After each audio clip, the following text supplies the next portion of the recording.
পায়ের নিচে মাটি সরে যাচ্ছে ইসরায়েলের। চিরশত্রু ইরানকে দমাতে গিয়ে এখন সৌদি আরব তাদের হাতছাড়া হবার জোগাড়। কয়েক বছর আগেও শিয়া অধ্যুষিত ইরানের সঙ্গে সৌদি আরবের সাপে নেউলে সম্পর্ক ছিল, অথচ সেই সৌদি এবার রাতারাতি বদলে গেছে। ইরানের হয়ে ইসরায়েলকে দিচ্ছে কড়া বার্তা।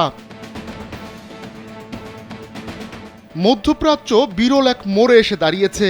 পুরো বিশ্ব যখন ইসরায়েলের পাশে দাঁড়িয়েছে, তখন মুসলিম বিশ্ব জোটবদ্ধ হচ্ছে। সেই জোটকে আরও জমাটবদ্ধ করতে সৌদি আরবে অনুষ্ঠিত হচ্ছে আরব লীগ ও ইসলামী সহযোগিতা সংস্থার সম্মেলন। সোমবার মুসলিম নেতাদের এই মঞ্চে দাঁড়িয়ে বড় সড়ো ঘোষণা দেন সৌদি আরবের যুবরাজ Mohammed bin Salman. Jamuna smart refrigerator, smart লাইফে স্মার্ট রেফ্রিজারেটর। এদিন তিনি জোরালো ভাষায় ইসরায়েলের সমালোচনা করেন, এমনকি লেবানন ও ফিলিস্তিনের পাশে থাকার বার্তাও দেন। পাশাপাশি ইরানের সঙ্গেও সৌদি আরবের উষ্ণ সম্পর্কের গভীরতা দেখান সৌদি যুবরাজ। ইরানের সার্বভৌমত্বের প্রতি শ্রদ্ধা এবং দেশটিতে হামলা না চালাতে ইসরায়েলকে সতর্ক করে দিয়েছেন তিনি।